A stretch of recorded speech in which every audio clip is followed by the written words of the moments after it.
The bird. I'm not a very religious person, but I've been having this experience a lot lately, and I'm gonna run it by you all, and hopefully you can give me some validation. So we all know a 10-piece chicken McNugget comes with 2 dipping sauces, right? So it's like a law of the land now.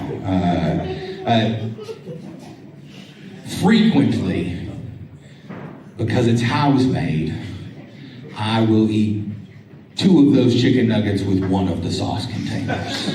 It's gross. I'm a scooper.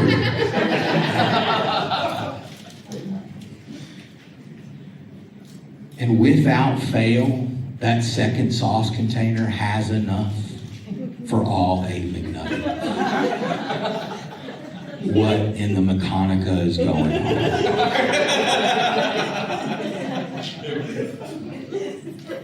And a 20-piece chicken McNugget comes with 3 dipping sauces and it still works. So the only conclusion I am able to draw is maybe there is a God.